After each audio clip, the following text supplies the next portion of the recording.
Ladies and gentlemen, welcome to Out of the Lab, a science symposium on science communication. We thought it very fitting to first invite you to the teaching lab and then actually go out of the lab. It's mainly because there's so many of you, this wouldn't have fitted in the teaching lab, which makes me really happy. The reason we're here is, my name is Rolf Hut. I'm an assistant professor in the Department of Water Resources Engineering here at Delft University. And in my career, I've been fortunate enough to be able to interact a lot with media, to have my work covered in media.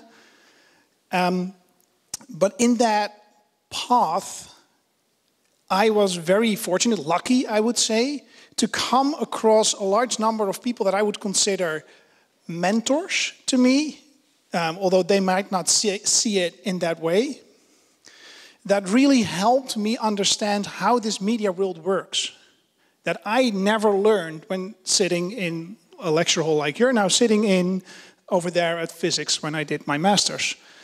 The world of media, to me at least, was foreign. I didn't know anything about it, and some people really taught me, this is what you need to know if you want to successfully work together with journalists, with staff that helps you communicate.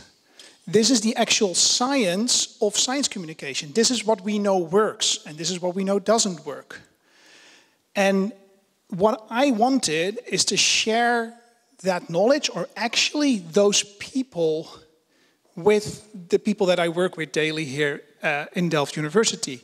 So, with the help of the people from Studium Generale, we invited those exact people. And these are your speakers for tonight. The order, by the way, is also the order in which they will be speaking. And they'll look at, from their own expertise, they will be looking at the different aspect of the science communication world. So for some of you, I mean, I see some journalists in the room. So for some of you, some of it may be known, but then the other perspective is going to be new. I'm going to introduce each speaker just before I'm going to give them the floor. So I'm not going to go through all 5 right now. But before I introduce the first speaker, I want to briefly give the program for today. We'll start with 3 talks of 15 minutes each.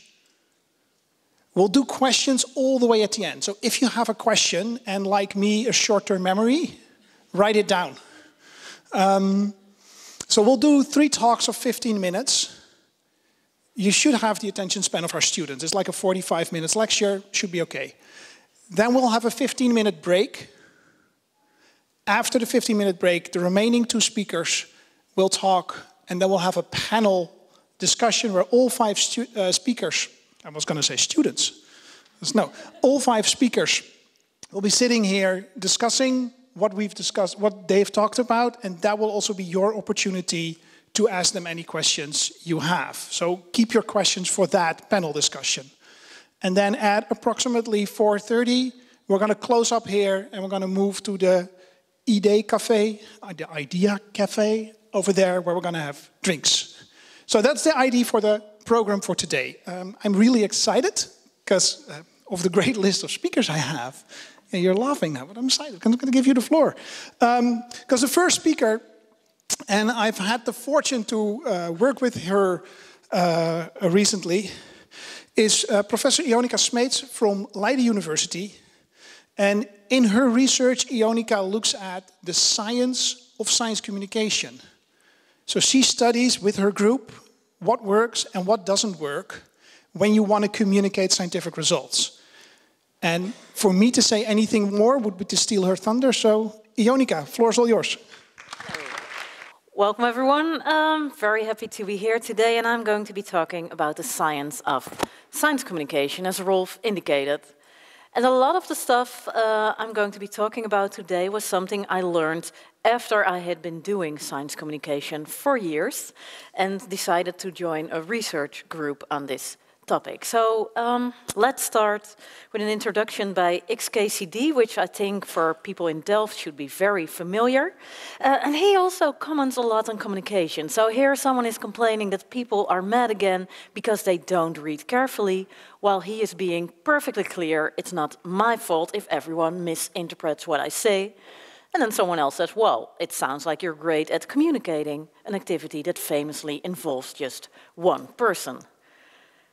And I think this is very true for a lot of scientists who start thinking on communication, that they mainly think about what they want and what they feel. And if people don't understand it, well, it must be all the others doing it wrong. Well, that's not really how it works. And you can be completely correct, but shouting into a void, it will not help you. So you need to think about the others, the people you are talking to.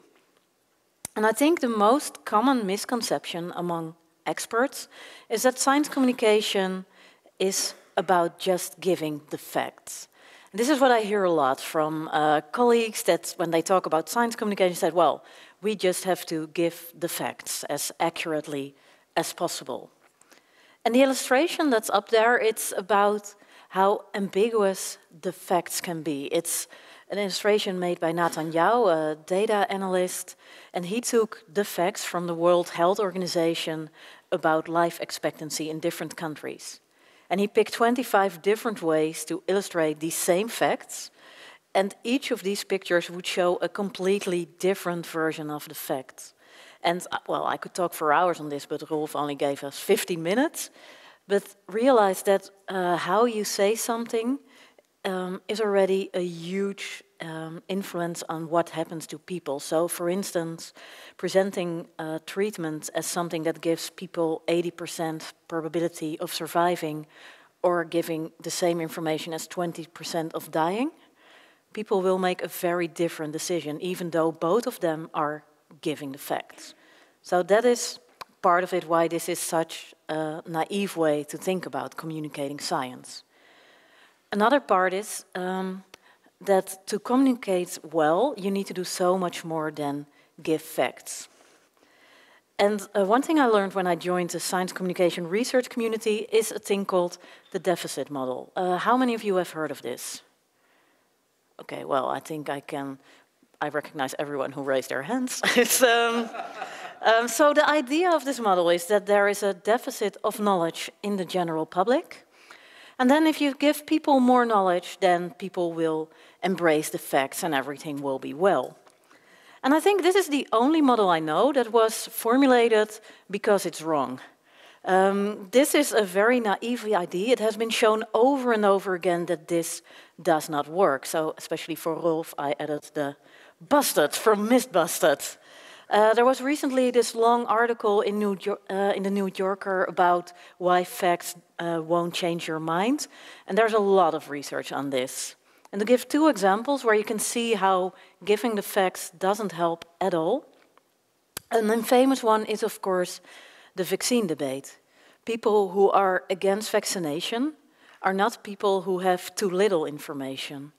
It's much more about trusting sources, about making decisions not based on science, but on other things that are found more important. And these people do also get the facts from science, but they don't trust them. That's one example. Another one, I think this is the most depressing study I know. It's about how people think about the effects of climate change. It was done by Dan Cahan, who is studying science communication at Harvard in the law department. So it's really all over the place, this kind of research. And they brought in two groups to the lab. And when they started, they both had a low scientific literacy. So it was people who didn't know much about science, weren't very good with numbers. And then this group differed greatly in how they saw the risks of climate change. So one group was thought that the risks were very low, and the other group thought they were very high. And then what Cahan did was give these two groups of people the same information. The best information they could give as scientists. So they wrote the things amongst which was scientific consensus. They explained it as well as they could. And what they thought, that if you give these groups the same information, then it will be easier to have a debate afterwards, because everyone will have the same information, the same knowledge base, the same facts. But what happened was, after the information, the two groups actually grew further apart. So giving more information can polarize the debate. And then what else can happen when you talk about the facts is that emotions come into play. And this is a clip from, I stole from Noël Aert, who's a professor in Nijmegen. And she studies how to set up a dialogue with people you disagree with. And she shows this to show what you're up against when you are bringing the facts. Violent crime is down. The economy is ticking up. It is not down in the biggest cities. Violent crime murder rate is down. Then how come it's up in Chicago, up in Baltimore, and up in Washington? There are pockets where certainly we have not tackled your national murder capital, your third biggest city. But violent crime across the country is down. The average American, I will bet you this morning, does not think crime is down, does not think they are safer. But it is. We are safer, and it is down. No, that's your view. I just told no. These are the national what I said is also a fact. The current view is that liberals have a whole set of statistics which theoretically may be right, but it's not where human beings are. But what you're saying is, but hold on, Mr. Speaker, because you're saying liberals use these numbers, they use this sort of magic math. This is the FBI statistics. They're not a liberal organization. No, they're but what I said is equally true. People feel more threatened. Yes, they feel it, but the facts don't support it. As a political candidate, I'll go with how people feel, and I'll let you go with the theoreticians. Good luck with that, people. And what is interesting, I've seen this movie now quite often because I show it a lot. And the more I look at it, the more I start to think that he is right and she isn't.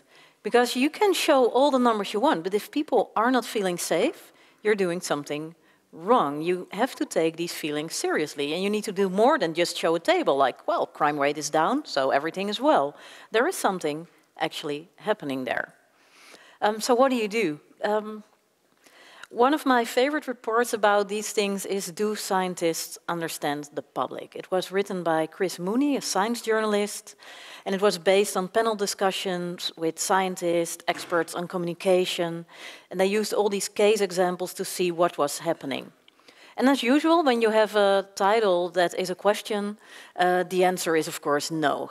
Scientists do not understand the public. I also like this title a lot because usually in academia we ask it the other way around, like why doesn't the public understand science and why is everyone so stupid? This study shows that, well, it might be a bit of our own fault. And what this study does, it's freely available online if you Google it as a PDF. It shows a lot of cases, also shows examples of things that went well, and they give very clear recommendations. And the four most important ones, I think, are, so these are the recommendations to strengthen the dialogue between science and society. And the first one is to, oh wait, I'm going to do it one by one because that's how I like it, is to seek input from society at an early stage of new technology. So a part of this behind this is also the psychology of the confirmation bias. So if there's already a lot of info out there and then the scientists come to explain their view, it's really hard to change people's minds. And also if you are developing new stuff, it's useful to have the people who you are developing it for in there. And you see, for instance, in medicine, that sometimes there are new technologies developed for patients, and they don't talk to patients until it's finalized, and then patients tell them, like, yeah, but we are not going to use it in our daily life like this. How nice the technology is, but this is not workable for us. And then it's actually, what have you done all these years then? So that's the first one. The second one is that you should take all the emotional reactions, the non-rational, the value-based concerns, that you should take them seriously. So you don't need to agree with them, but you should take them seriously.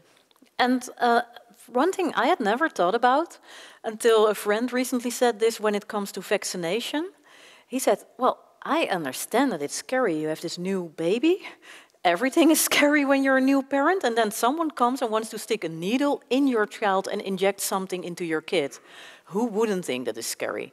was like, yeah, yeah, okay, maybe I was crazy to just do it like that. So you need to think about it and talk about this with people. The third one is that you need to build trust. As we saw in the vaccination debate, it isn't about having the facts, but it's about trusting the sources. And as a scientific community, you need to talk to people not only when you're trying to bring out your own results, but also offer a kind of academic service when people have questions that are important to them and you can answer them from your knowledge. That really helps in building a long-term relationship. And the fourth one, which is of course very much what I agree with as being a science communication researcher, is that scientists should use knowledge from the social sciences about understanding public attitudes towards science. There is a lot of knowledge out there, and quite often people don't know this. And I find it really surprising. When recently I was talking to a bunch of physicists, and I explained some things that have been shown over and over in studies that they're not working so well when you want to communicate hard concepts to kids. And then they were just saying, like, oh, well, I've done it once and it worked fine. And it's like you have this scientific mindset, but then when you talk about communication, it's just NS1 examples, it's a gut feeling, it's doing what is fun, and not thinking about what might actually work. So that is pretty much what our group is trying to do do studies about what works and what doesn't. And I'm going to give two small examples. This is a table from the IPCC, who communicate about climate change. And they have this table for which words to use with certain risk. So if something is virtually certain, they mean that it's over 99% probability. And for less than 1% probability, they will all use the word exceptionally unlikely. So they have set standards, like how should we communicate about it, let's do it consistently and scientifically correct. And what's behind this? There's this little communication paradox. It has been shown that experts, if they need to talk about risks, they actually prefer to use words when they're communicating with people outside of their field.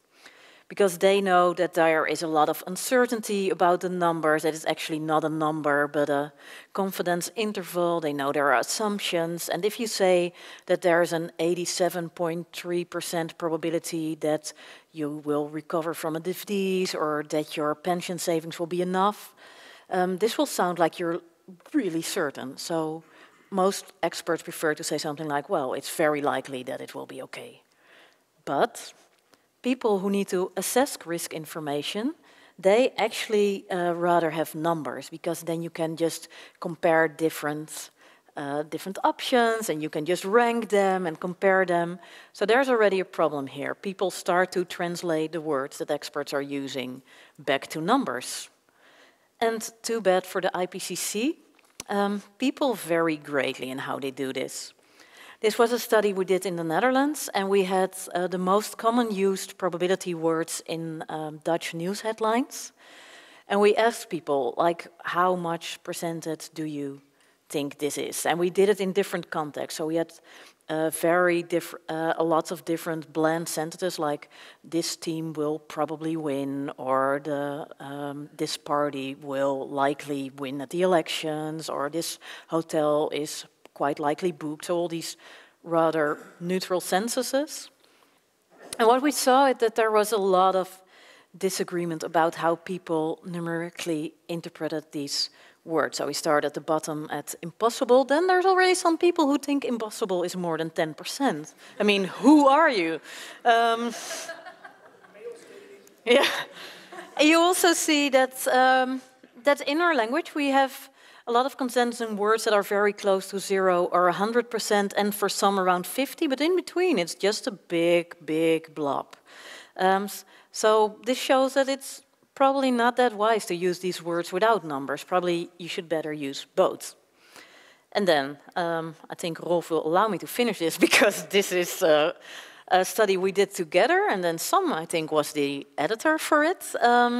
It's a study on the use of jargon in hydrological sciences, which is, of course, Rolf's field.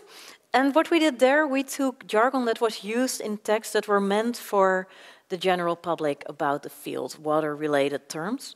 And then we asked both experts and general public. We had a research student. Do we call her a research student? Well, we had a research assistant who went to Manchester to poll people on the street, just native English speakers, and say, what do you think these terms mean? And we made it into a survey with multiple choice options, and we had both words and images in there.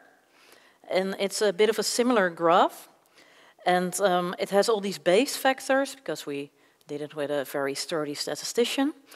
And the two things I think to take away from it is that there's a difference between images and words. So if you look at the bottom of the graph, that are the words or terms that was most agreement between experts and laymen, those were pretty much all images. So about the images, people agreed, like, okay, this is a flood, this is a geyser. And then at the top, you see the biggest base factors, which means that there is a huge disagreement between experts and laymen about the correct definition. And just to be sure, we didn't put in any crazy definition, so we made sure that all the definitions were reasonable, and we asked for common misconceptions. And you saw that in the words there was a lot of disagreement between experts and laymen. So one of our conclusions here was that it's better to use images than words, which we know for many things, but actually hasn't been studied that much. And a lot of the things we think we know, we actually don't, because we haven't checked them in a study. So a very brief summary. Always think about your target audience. You're not communicating to please yourself, but because you actually want the other to receive something. Just giving the facts is not going to convince people. And I think we really need to make sure that our communication is evidence-based. Thanks. Thank you, Ionica. So thank you for the introduction in what we know about the science of science communication. And then as a second speaker, I invited someone that works on the other side, that like we as scientists try to work together with, try to reach. Yvonne Smit works at the University of the Netherlands.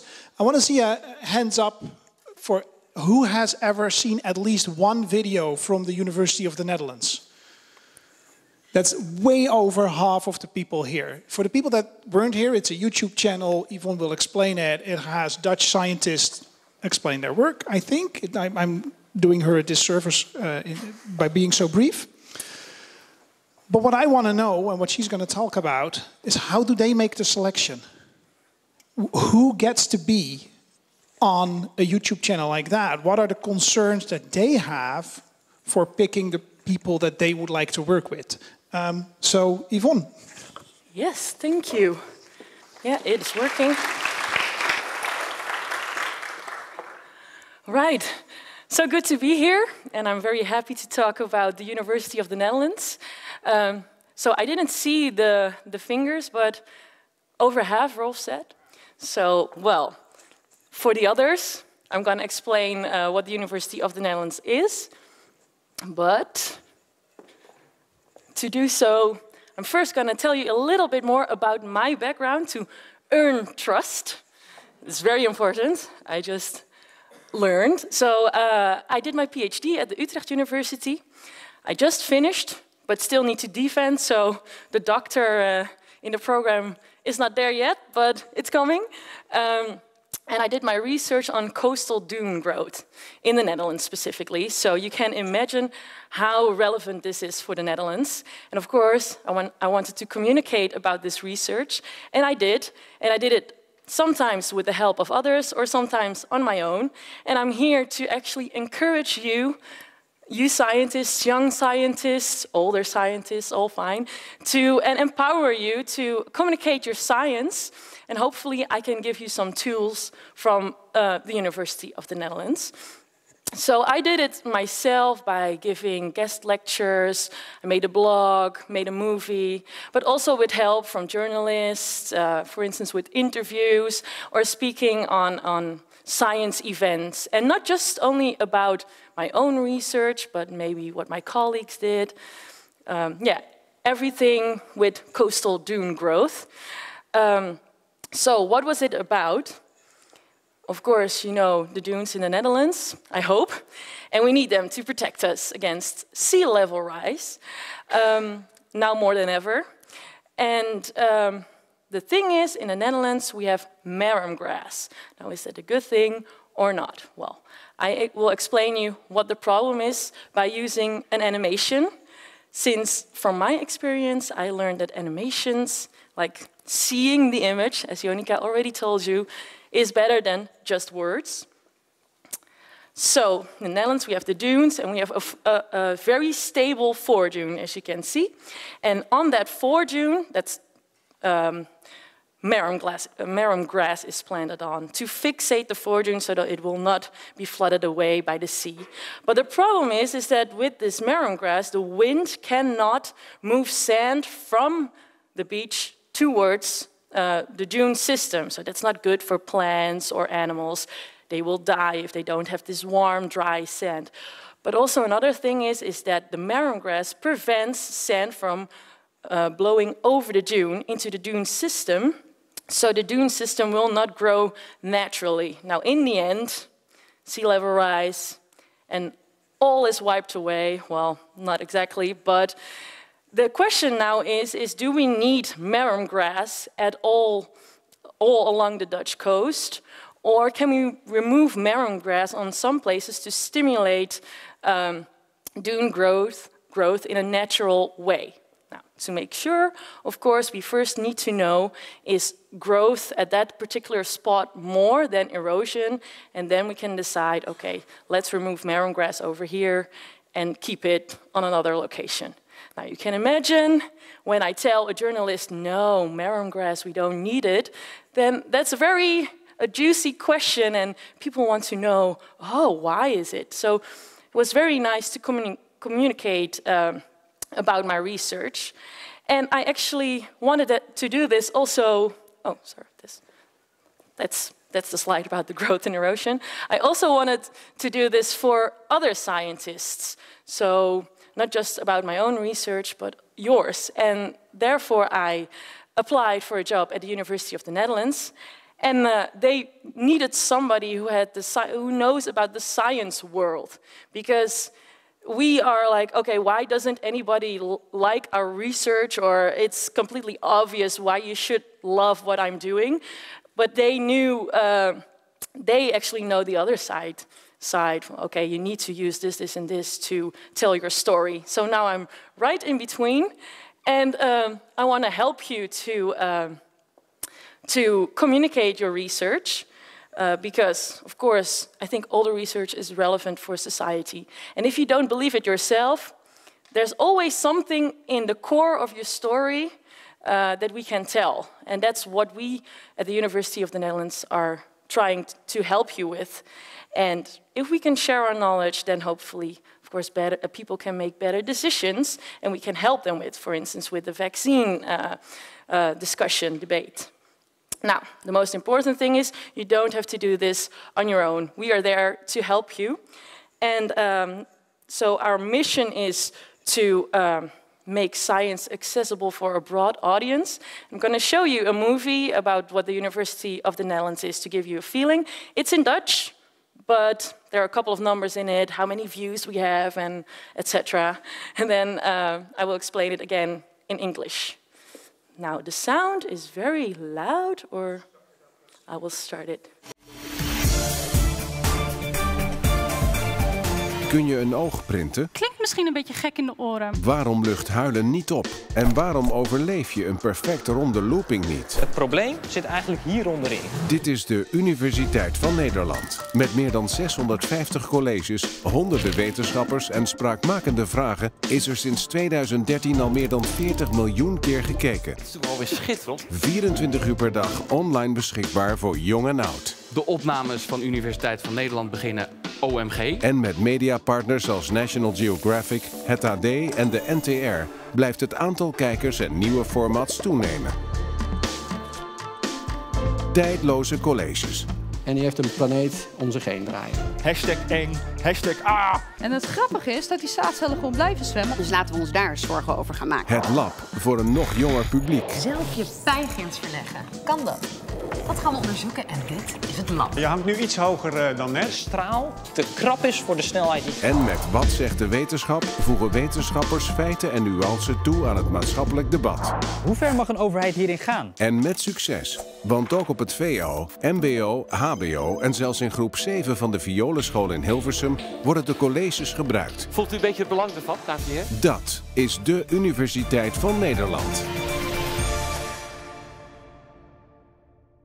In short, in English, so we provide online lectures, 15 minutes. So you have 15 minutes to tell not everything about your research, but the core and the message that we want to be delivered.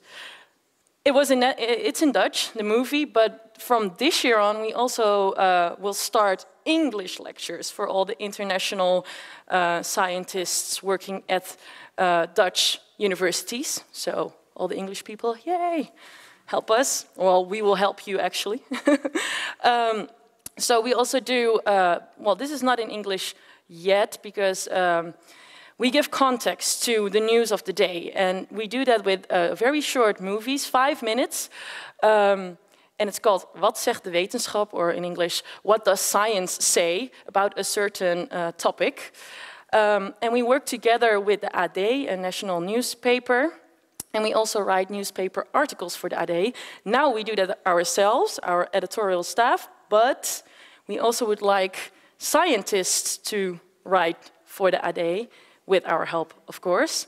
We have a podcast, so you can listen to that as well. And we do some extra projects once in a while. For instance, Het Lab and Lab Leven, both podcasts about laboratories in the Netherlands. And we did a live Q&A, it was like 2 weeks ago, the first one, just to have more interaction with our public, so they can ask a question live via YouTube. Instagram is now a big thing, Instagram, Facebook, whatever. And the scientists will answer the question immediately. We aimed on doing this for a 15-minute Q&A. Turned out to be 40, because everybody was very exciting. So that was very nice. We hope to continue this with, of course, for you. And we do this with a very small team. We're actually just with 4 people. So 3 editors and 1 financial director. So if you want to come in touch with us, then just one of these persons, then it's the name of the person and at universiteitvannederland.nl. So just the first name, Yvonne at universiteitvannederland.nl, if you want me to know about your research. Yeah, so 3 editors and 1 financial director who works with our partners. Like I said, it's the AD, but it's actually all the universities of the Netherlands who fund us. So we're really here for you. And we only work together with scientists and no other speakers that also are very inspiring, but just scientists. So you can find us now, but how do we find you? Of course, we are always looking for scientists, and it's pretty hard to find you, because I actually know a lot of scientists because I worked with them. So there were not a lot of lectures about hydrology, for instance, and I said, I know a lot of good hydrologists, why didn't you ask them? And we just couldn't find them. So before we looked, this is over 6 years that the University of the Netherlands exists. The team back then just asked students, for which teacher would you go to class even if you are completely hungover, for instance? Okay, so then we got some names. Okay, we asked that teacher. Erik Scherder was one of the first, for instance. Well, he's very inspiring, right? But also ask other scientists they already knew, and they recommended their colleagues. And I think that's very important if you, for instance, are a professor or and you have a PhD who is passionate, who is willing to communicate their science, then recommend them to us, because PhDs can be very shy and they always think that the professor knows best. So please do that. We asked journalists. What they did back then was if 3 journalists came up with the same name, they were convinced, okay, that's a good speaker. And now most of the time now we go to press officers and ask, okay, can you tell me who are the scientists that are willing to communicate their science? Now, that's a good starting point for us. We always dig deeper, use Google, whatever. But the most important thing and how you can save us time is make a movie and put it online. Always make a movie. And it doesn't really matter if it's at a conference, if it's a movie you made yourself with very creative animations in it. We just want to see you talk. And we also would like to know, okay, how much time it will cost us to deliver your message. So it doesn't, if you're passionate about it, please do so. And we will help you with making the story. We will coach you in your presentation skills. Don't be afraid is basically the message I want to tell to you. And there are a couple of platforms on which we look and where we can find you. So these are all them. Has anybody heard of Besses Up here? Of course. Well, you say of course. In my department, only 2 people. So it's not very, very commonly known. So that's why I put it there. Scientists Wanted, for instance, is a website. They put young scientists on the platform, and we find them over there as well. You can take part in all the other recommendations over here. So, or just come to me afterwards. How do we do this? Well, as I told you, any subject will do, so don't be afraid. We are looking for somebody who can teach. Not specifically a teacher, but also a scientist that can teach, and we'll help you with that, of course.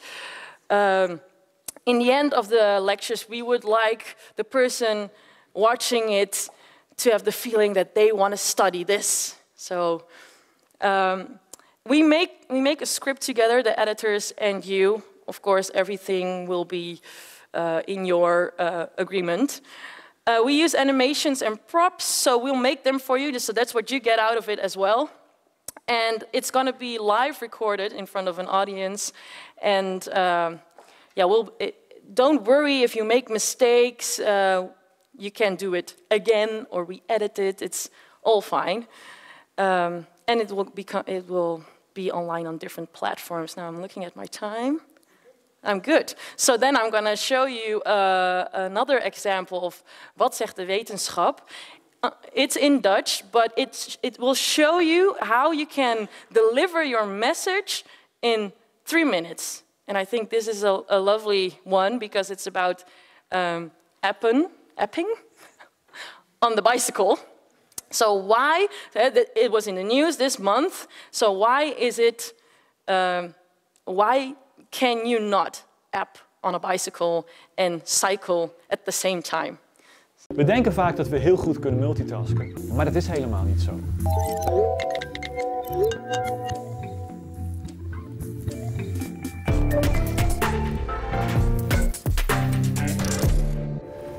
Zo, nog snel nog even dat ene appje sturen. Je denkt misschien dat het niet zoveel kwaad kan, maar het is gevaarlijker voor jou en anderen dan je misschien denkt. Waarom? Omdat we eenmaal heel slecht zijn in het uitvoeren van 2 dingen tegelijkertijd. Jarenlang daalde het aantal verkeersongevallen en verkeersdoden, maar sinds 2014 stijgt dat weer. Appen in het verkeer is 1 van de oorzaken daarvan. We overschatten onszelf. We denken vaak dat we heel goed kunnen multitasken, maar dat is helemaal niet zo. Sterker nog, je kunt helemaal geen 2 dingen uitvoeren die beide een beroep doen op je aandacht. Nu denk je misschien, ik fiets toch vanaf mijn 5e, dat gaat toch wel automatisch. Dat klopt ook, daar zit het probleem niet. Het probleem zit in de opletten op die omgeving en het kijkje op je telefoon. Je kunt je aandacht maar op 1 ding tegelijkertijd richten. Aandacht werkt als een soort spotlight. En op het moment dat jij je ogen op je smartphone hebt, heb je geen ogen voor de weg. Vaak heb je niet door hoeveel informatie je mist. Je ziet een saai fietspad, maakt een inschatting van het verkeer om je heen en denkt, dat moet wel kunnen. Wat we dan eigenlijk doen is het wisselen tussen taken, task switching. En je kunt het vergelijken met een werkbank waar gereedschap op ligt. Op het moment dat je van taak wisselt, moet oud gereedschap van de werkbank en moet nieuw gereedschap erop gelegd worden. Dit kost tijd en daardoor ben je in totaal veel langer met je taak bezig. Als je optelt hoe lang je ogen van de weg af zijn als je op je telefoon zit en hoeveel tijd het kost om te wisselen tussen taken, dan ben je al snel tientallen meters verder. En stel dat er dan ineens iemand voor je vol op de rem trapt, dan ben je echt te laat. En ook al denk je, nou dan fiets ik wat langzamer, er kan nog steeds iemand zomaar de weg oversteken. Nog een bijkomend probleem is dat die apps gemaakt zijn om jouw aandacht zo lang mogelijk vast te houden. En daar zit de crux. Ook al neem je je voor om maar even heel kort een berichtje te sturen, ik kom eraan, dan blijf je vaak veel langer kijken door al die rode eentjes en die tweetjes van die andere apps die vechten om jouw aandacht. Dus de volgende keer dat jij heel even je telefoon erbij wilt pakken, op de fiets of in de auto, bedenk dan goed. Nee, ook jij kunt niet appen en goed opletten op het verkeer tegelijkertijd. Yes, so I think this is a great example of how we can integrate science and directly communicate to society why appen on the bicycle is not a good idea. Yeah, so that's what we try to do. Take the core of the story and always remember which audience you are targeting. So, last slide. This is my take-home message. Don't be afraid. It sounds so easy, but I noticed that scientists are always afraid to, well, communicate actually. Not all of them, but there's enough to tell. Don't think that your research is not good enough. We make the story together, so there's help from us, help from you. And just a little bit of reclame, what's that? We are looking for an intern who is, well, willing to communicate their science. So if you're like, well, I might want to do this more in the future, then you can work with us from September on. And we are always looking for research subjects, so please find me if you're passionate about communicating your science. Thank you. Okay. Thank you very much, Yvonne. I believe I am one of the 75% people that think that they're above average drivers, so I'll be fine on the bike. See, my attention span is at least half a second. So thank you very much for giving us an insight into the process that goes into selecting the movies that you decide to work on. I think that was really helpful. The next speaker is a good friend of mine. I'm really happy that he came all the way from the UK to talk to you about his work. Dr. Sam Illingworth from Manchester Metropolitan University looks at how to reach non-traditional groups in science communication. Because, I mean, to give it in the Dutch context, yes, getting your... Is Maarten here? Is he listening in? No.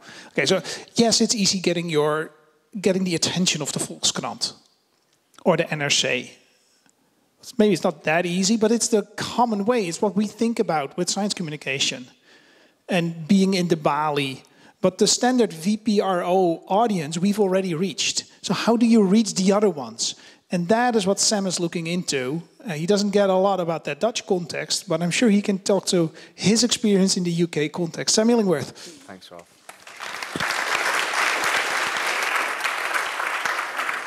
Thank you, Rolf. So hi, yeah, my name's Sam. I'm a senior lecturer in science communication at Manchester Metropolitan University. And today I'm going to be talking to you a little bit about my work, but generally about how to engage audiences that are traditionally underserved and underheard.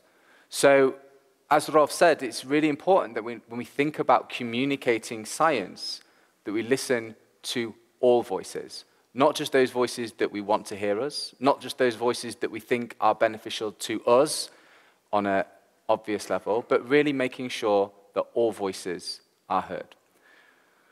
And I want to begin with this hypothesis. So the hypothesis really of this short talk is that engaging with traditionally underserved and underheard audiences is not just a box to be ticked, but offers opportunities for scientists to develop their research and understanding. So this idea that we want to engage different audiences in meaningful two-way dialogue, not just projecting our research to them, but rather asking how they can help to influence our research, our needs, our understanding, and our experiences. I'm just going to give you a couple of examples of how we can consider that and why this is an effective and necessary thing for us to do as scientists. So I started a blog about 5 years ago called The Poetry of Science. And the idea behind this was that scientific research, as we know, is amazing, right? And has a huge impact on the rest of society. But it's also just really cool, and it's really aspirational. And there's such amazing and interesting scientific research out there that people that are non-scientists don't get because they read the first few words of an abstract or a research title, and it can become very off-putting. So what I wanted to do was I wanted to open this up to a new audience. So every week I read a new scientific study and I write a poem about it. And the way behind that is to try and engage a new audience and to demonstrate to them that science is accessible and maybe can communicate it in a different way. So to show you briefly that process, this is a really, really cool paper that was published about a month ago in Environmental Research Letters. And in it, the researchers looked at what is going to be happening to Siberia with the advent of global warming, and showing that what's going to happen is the permafrost is going to melt and the permafrost is going to be pushing up towards the north, so more people are going to be able to enter Siberia, which is going to have a huge impact on global populations and also, you know, the global political economy. So this is something that's of interest not just to scientists, but to the wider society as well. This is the abstract. Now, as a scientific abstract, though, this is a really good abstract. It's really, really well constructed. If you're like an early career researcher or just a scientist, this is a great abstract. But if you're a non-scientist or a non-specialist, this is so complex. Like, you know, when they talk about RCP, like 2.6, RCP 8.5, for people that are climate change specialists or know about the field, they'll know that these represent best case, worst case scenarios in terms of climate future modeling. But for everybody else, it's just jargon, right? And so you look at this and you think, oh, I'm not going to bother reading anymore. So it can become quite complex. So I turn this into a poem. Your barren canvas stretches tightly across forgotten states. Caught between unforgiving waves and starry mountain peaks, your pulse beats hurriedly in this hibernation of solitude. Permafrost litters your landscape, continuous, discontinuous, sporadic. Its frozen core a hard border to fertile soils and future disturbance. But as the ice begins to melt, these borders shift. Ancient ley lines retreating north, cutting new paths across a scenery that will no longer be forgotten. Okay, so that's a poem. And you know, and I know that my blog is successful. I mean, it started off with literally 5 people reading it, and I know that none of those are my family, which was not very nice of them. And now I get over 10,000 views a month, right? So that is something that's just been consistently me working hard on it, and which is why I'd encourage all of you to think about ways of communicating your research. And people write to me and they say, this is great, this has opened up science. But is this two-way communication? I don't think so. So this is a paper that I wrote actually looking at whether or not we can replace every single traditional scientific abstract with a poem. Turns out no. And I would make the argument that this is a great resource, but actually it's still me communicating science, maybe not my science, but communicating science to people about a subject that I find interesting for something for them to listen to. It's not a two-way dialogue. So for me, poetry is this really, really powerful way of enabling us to give voice to people. So as scientists, we need to be talking to non-scientists, not because we have to, but because they are a fantastic resource. When we think about many of the global interdisciplinary problems that we face in science, it's not just scientists that are going to be able to contribute towards those solutions. But in order to get those solutions from non-scientists, we need to be engaging them in meaningful dialogue. So let's take, for example, flood risk mitigation strategies in Manchester. Now, if I was a modeler and I came up with a flood risk mitigation strategy and went into an inner Manchester community and said, I've modeled this data, here's the mitigation strategy, off you go, it wouldn't be very successful. And it wouldn't be very successful because that audience has no agency, they have no ownership. But as a scientist, I've neglected a key data set. I've neglected all of the lived experiences and needs and expertise of these non-scientists. Some of these people have lived in this area for 60, 70, 80 years. They've experienced multiple floodings. They know what will and won't work. And just because they're not scientists doesn't mean they're not experts. They absolutely are experts. So what we need to be able to do is we need to be able to put the scientists and the non-scientists together to have an exchange of ideas, an exchange of knowledge, an exchange of experiences. But unfortunately, what happens is that when we bring together scientists and non-scientists, even when we have amazing scientists that are completely non-patronizing, like the people we're hearing about today, who do a great job of talking about and communicating science, what happens is that the non-scientists, they feel a bit inadequate sometimes. And we have what I call hierarchies of intellect. So all of a sudden, this person who's an expert in every other facet of their day-to-day lives, their personal and professional lives, when they're interacting with someone with a certain number of letters after their name, they don't feel as though they're able to communicate on a similar level. And poetry can really help to rip down these hierarchies of intellect. So the work that I do is working with traditionally underserved and underheard audiences, so people like refugees, asylum seekers, people living with mental health needs. And what we do is we write poetry with the scientists and the non-scientists, and it enables dialogue to take place for 3 reasons. 1, it gives permission to the non-scientists, because if you write a poem, no one can tell you if it's right or wrong. It's a poem. Reason number 2, it gives permission to the scientists to display pathos, to display emotion. A lot of the time, as scientists, we're told to be cold, hard facts. It's not very helpful. And reason number 3, it creates a shared sense of vulnerability. So if you are a non-scientist and you see a professor stand up and read a really, really bad haiku, all of a sudden you realize, okay, maybe she's infallible after all. And so it's a really nice way to enable these conversations to take place.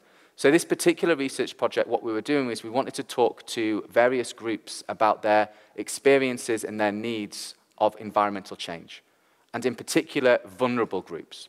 So we worked with refugees, asylum seekers, and people living with severe mental health needs. So these are often the people that contribute the least to environmental change, but which are probably the most affected by it. And it's really, really important that we hear those voices so that we can reflect on our research in a similar way. And in one of these sessions, what we did was we just talked about issues that were pertinent to them. We wrote poems about that, and we used this as a starting point to then establish a common language. And in one of these sessions, they wanted to talk about air pollution. So I said, okay, let's write poems about air pollution. And this is one of the poems that they wrote. It's just 5 lines. I've never seen pollution, never noticed it. It's always been there, but I'm unaware of it, just breathing it in. And for me and the other scientists in the room, it was a really powerful reminder that these people aren't in a position where they can move away from polluted areas. They're not in a position where they even know that pollution's occurring. And it's really, really important that we give voice to these people when we're conducting our research. But then how can we go beyond giving voice and actually encouraging this dialogue so that these people's needs and these people's experiences can then influence our research and our science? So this study, which was published earlier this year, again involved using poetry as a way to establish a common language. And what we did was we worked with a variety of different groups that are traditionally underheard and underserved. So we worked with people from a lower socioeconomic background. We worked with people that are living with various disabilities. And we worked with religious leaders and faith communities and talked to them about climate change and used poetry as a way to start these conversations. And what we found was that actually these underheard and underserved audiences, as well as there being barriers to communicating with them, actually offered many, many opportunities and new ways of thinking about how to successfully communicate and talk about climate change to the wider public. So one of the most obvious examples was the faith communities. So, for various reasons, there's maybe not always been the greatest agreement between members of the faith communities and members of non-self-identifying faith scientists. However, at the tenet of, so we did these workshops with many, many different faith groups. And at the tenet of many religions, most religions, is a sense of stewardship for the earth, right?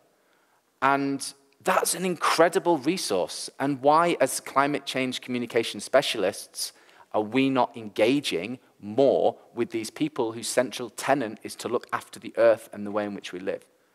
And these conversations took place and were able to take place because we gave equal voices to these audiences. And so this wasn't just because we wanted to tell people about our work and how cool what we were doing was and relevant to them. It's because we are able to, a platform for them to then help us to reimagine and rethink about our work. Is this two-way communication? Yes, absolutely. So the needs and the experiences of the people that I've worked with in Manchester have helped to feed into the Manchester climate change strategy. The needs and experiences of all of the different groups that we worked with on the last project have been used in this policy document that is now used by the National Environmental Research Council in the UK to how we can better communicate and talk about the climate catastrophe to various publics. And so really thinking about how we can give voice to these audiences, not just because it's a box to be ticked, but because it can also really help us in our research and in our understanding. So the hypothesis that I gave at the beginning is, engaging with traditionally underserved and underheard audiences is not just a box to be ticked, but offers opportunities for scientists to develop their research and understanding. Very quickly, how do we go about doing that? Oh, how did that get in there? So this is just a knowledge. This was a complete accident. I've got a book out, and there's a new podcast I'm doing about poetry and science called The Poetry of Science. Find it on all of your platforms. That just snuck in there by mistake. So if you're thinking about, giving voice to the underheard and the underserved and working with these non-traditional audiences, here are 5 recommendations. Number 1, go to these communities, right? Research institutes and universities are a physical and psychological barrier to people. They have a sense of class privilege associated with them that many, many people will not be able to cross. So if you want to work with voices that have traditionally been not given a voice, go to them. Don't expect them to come to you. Number 2, do not just organize a one-off event to talk about your favorite research topic. Instead, go to them and so in the UK, right, it's very, very traditionally British. I just organize afternoons where we have cups of tea and eat biscuits, right, and have a chat. So maybe you can, I don't know, have an afternoon where you drink okay coffee and eat pancakes, right? You could do something like that. So like an opportunity just very good coffee. An opportunity for you to, just talk to people, just find out about their needs, their experiences, what they find interesting and relevant. Consider their needs. Is there anything that you're doing or that you could do more to make them feel welcome, to make them feel as though their voice is important? Be flexible. You're not giving a lecture, you're not giving a public talk. If people want to stand up and sing and dance and just do anything in the middle, just encourage it. It doesn't matter. Just give a platform where people can feel involved and feel valued and feel equal. And then finally, nurture that relationship. Don't just go in there, run one workshop. Think about how you can be more involved in that community. Can you volunteer with that community? Can you involve them in your research grants? Can you involve them in your future research publications as acknowledgements, as co-authors, and really helping to break down those barriers so that we don't see it as science and society, but rather just a society of which scientists are part of and who, through their own expertise and experiences, can give voice to those people who have traditionally been underheard. Thank you very much.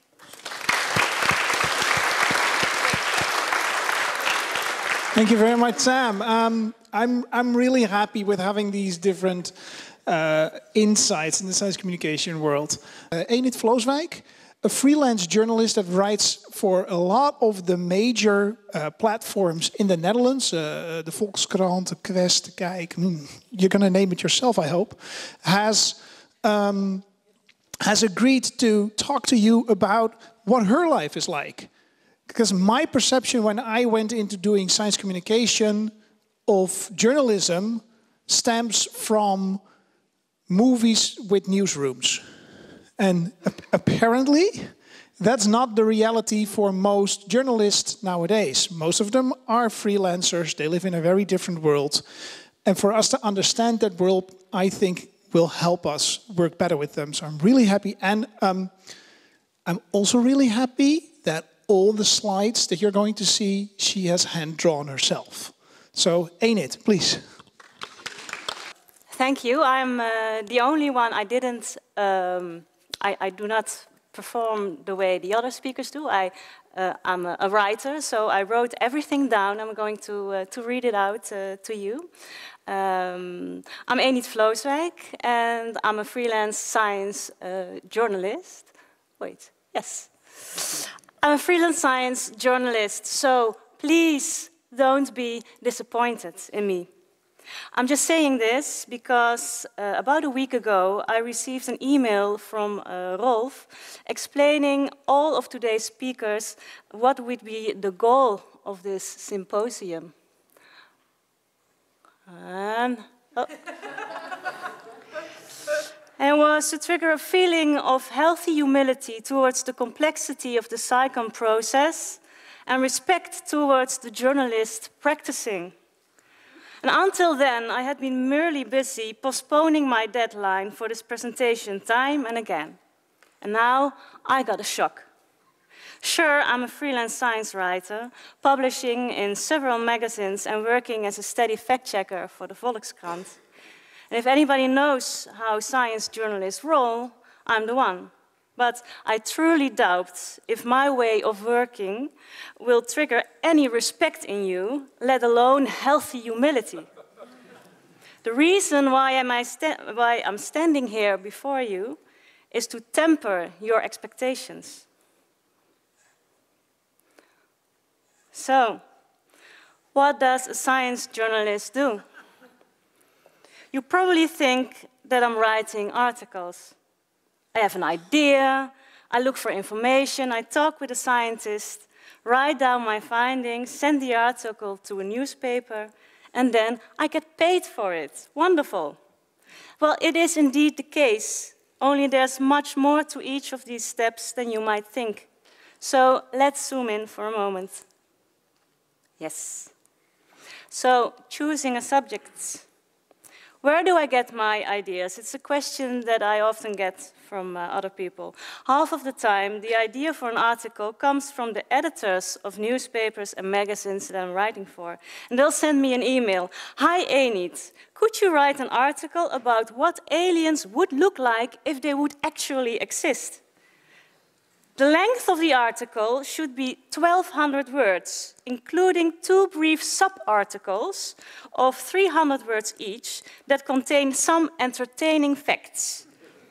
Please hand in 3 weeks. And this is not a joke. This is what they write me. The rest of the items, I think of myself.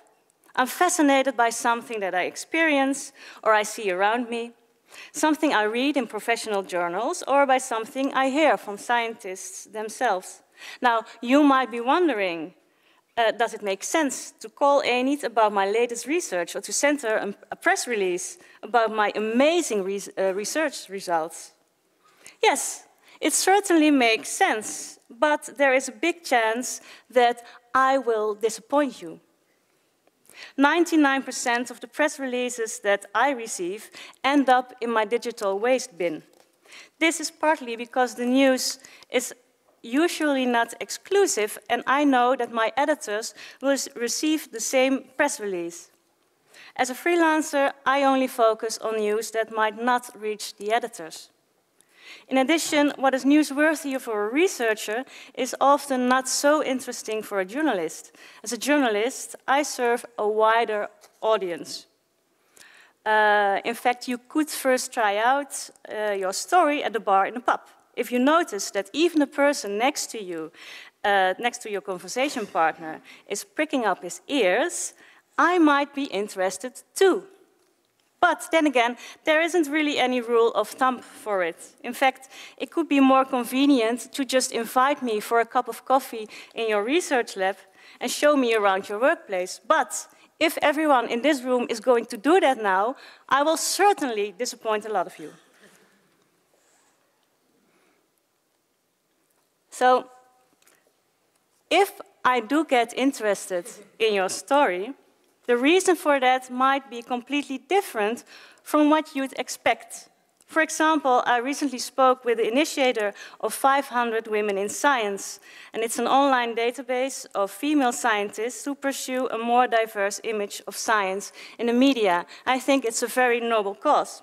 But when she enthusiastically told me that diversity leads to more innovation and better science, I suddenly knew what my article should be about, and it wasn't exactly the approach that she had in mind.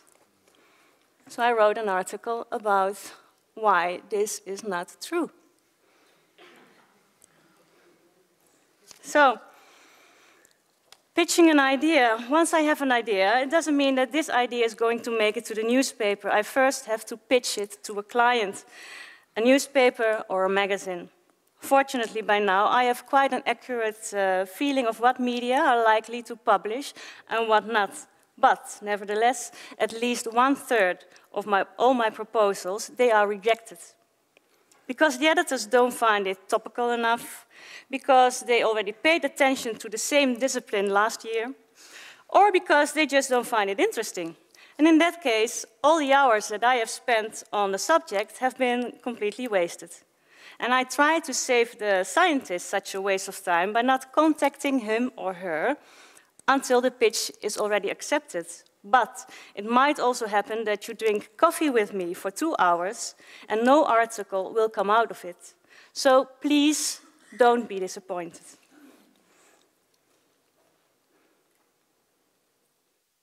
Three, yes. So, once I have a subject and a magazine wants the article, I start gathering my information. I probably have collected already a good deal of the information before I started pitching, so now I delve deeper into the material. I look for scientific publications and for experts to interview. So let's assume for a moment that my experts work at a university. It matters a lot, because if they work at a medical center, a semi-public research center, or even worse, a commercial company, I first have to deal with a press officer. Well, press officers at universities are generally pleasant people who really do their best to bridge the gap between journalists and scientists. Sometimes they help me out, but most of the time I can easily ignore them completely without getting into trouble. Press officers from other institutions, they are often gatekeepers. They are best compared to jealous, meddlesome fathers who want to keep their daughters from the clutches of a boyfriend. And in that case, it takes a lot of time, patience, and diplomacy to contact an expert. So I keep a long file of scientists that I've already spoken with. So on similar topics, I turn to the same experts again. It saves me time for looking for new experts. I know what this person has to offer, and the expert knows what he or she can expect from me. Well, he or she, most of the time, in many cases, it's a he.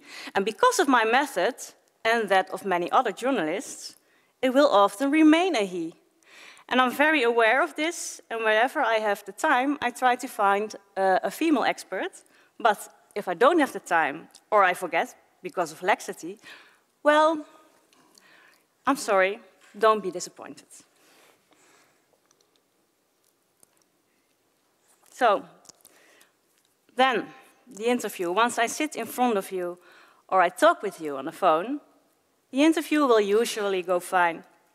I really like scientists. They are people with whom I share an interest and who usually really like to share their research in detail with me. I'm a good listener, although I might ask you annoyingly often for more explanation, concrete examples, and practical applications of your research results. And the reason is that I will have to keep the attention of my readers. And this is easier if I can show them that your results could have an impact on their everyday life or on society as a whole. Writing and suffering. The article you read in a newspaper or a magazine conceals more than that it reveals. A good article has a clear structure and seems to have been written with ease. That is often the case. Writing is a craft that you can practice with less and less effort after much training. Nevertheless, writing long and complex science stories is often a time-consuming and even emotionally exhausting process. I am friends with science journalists that I consider the best of the Netherlands. And yet it happens quite regularly that people desperately email or text me that this time is not going to work, that they're worthless writers and that nothing ever will come out of them. And it's not even a joke, it's really true. So, oh no, not yet.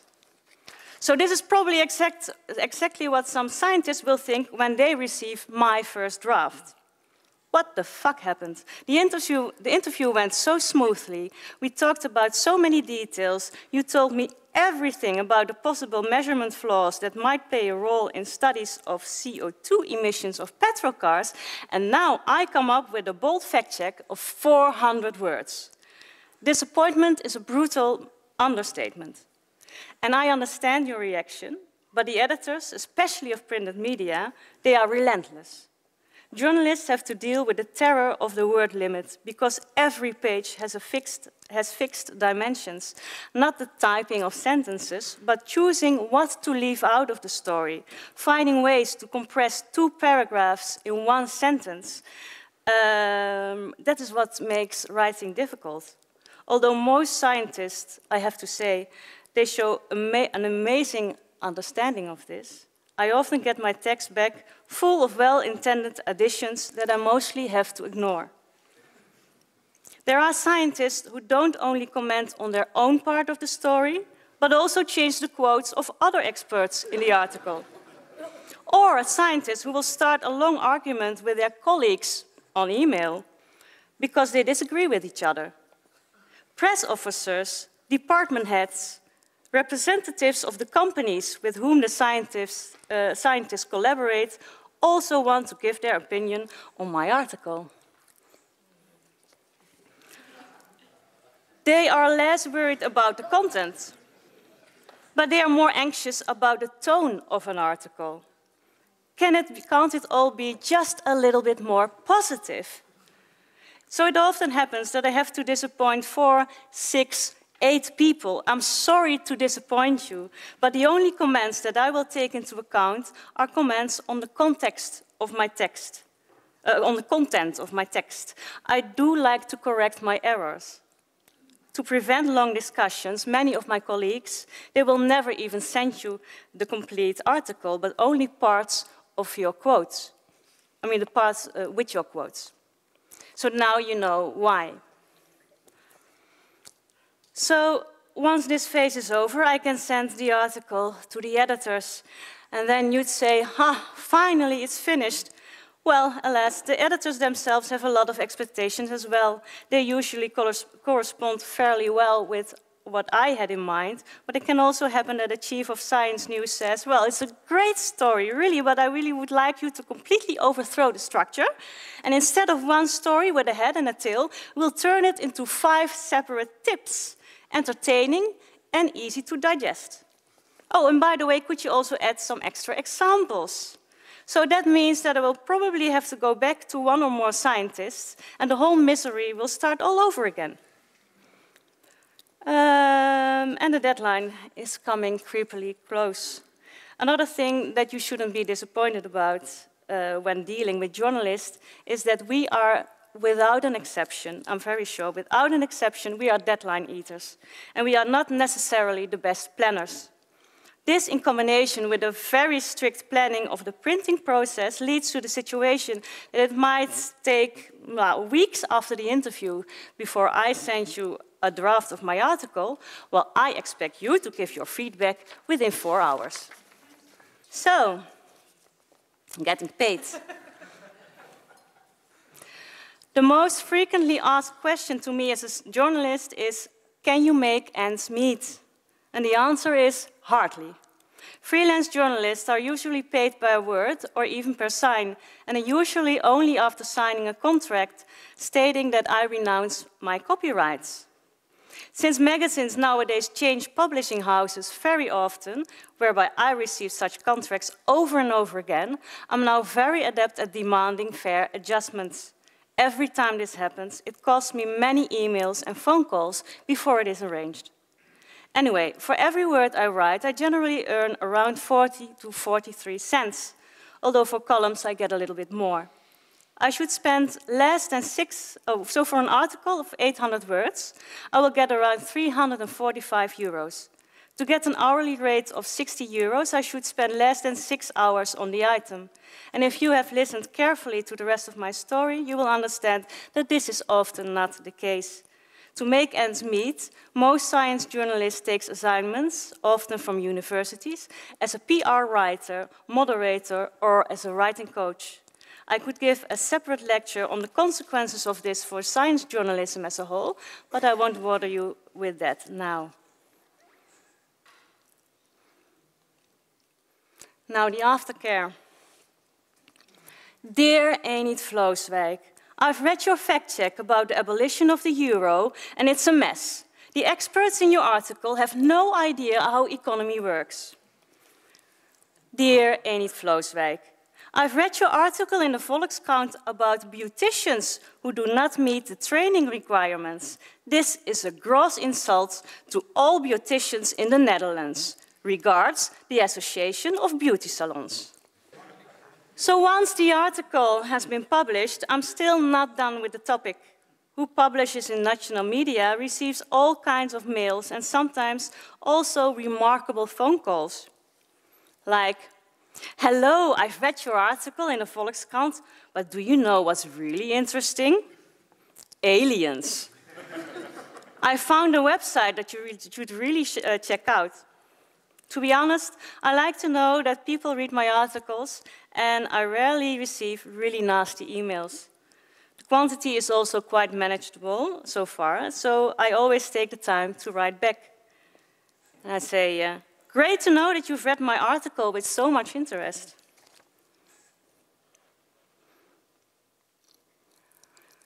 So, I've now told you in a nutshell about the process of creating an article. And by now you know that whether it's the choice of a subject, the selection of the experts, or the description of the subject matter, on all fronts there's a very good chance that I will disappoint you, scientists. And perhaps you're thinking by now, well, fuck the journalist, I just ignore the media and start blogging myself.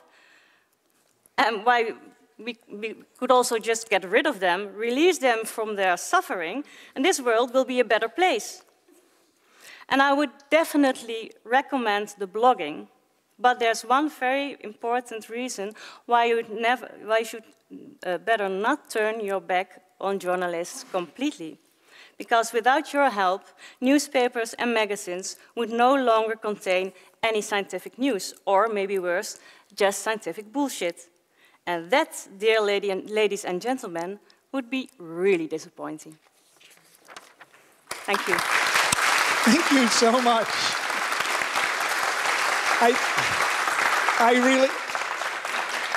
I enjoyed that so much, and I feel sorry. I've had in my career a lot of help from engineer Michel van Baal. At the drinks, you should ask him about the engineering title. Because nowadays, yeah, something with rockets and explosions. Because nowadays he is the chief communication officer I think, something like that. It has an official title. Whatever you like. For Delft University, and I'm going to spoil everything if I give it away. Michel. Yeah, you're running out of time, as you said. Go. Yeah. Which button do I push? That one, probably. We'll sort it out. Okay. Yeah, my name is Michel van Baal. I'm probably the only communication specialist who can say that communication is not rocket science, because I actually know what rocket science is from education. And I promised on Twitter, for those people who are on Twitter, that I would explain to those of you who are actually scientists who consider to do a little bit more communication, that Sarah Palin is your spirit animal. Before I do so, who is here a scientist, by the way? Oh, it's not bad. And who's a scientist aspiring to indulge a little bit more into communications? Well, at least a handful. Okay, for those three, I will explain why Sarah Palin is your, if this works, you never know, close enough. Am I pushing the right button? You never know. Yeah, you know her, right? A few years ago, we found that this, from a communication point of view, was a rather extreme politician. That was a few years ago. Nowadays, we would call her moderate, I think. And as I said, she is your spirit animal if you are a communication expert, of a scientist who aspires a little bit more communications. To demonstrate why, I will show you a little video clip, an interview actually that she did, and she has done that at something that is called a turkey pardoning. Anybody who's familiar with that phenomenon? A turkey pardoning. This is in America, as politicians' traditions. You can actually pardon a turkey. That's the day before Thanksgiving when everybody eats turkey. So you pardon a turkey, and that turkey can then live. Of course, Donald Trump pardoned too. True story. He pardoned too because he's Donald Trump, and because of gender diversity, so he could pardon a female and a male turkey. It's really true. Sarah Palin just did a turkey pardoning, as it's the tradition, and after that she does an interview. Hopefully it works. Let's try again. Click again.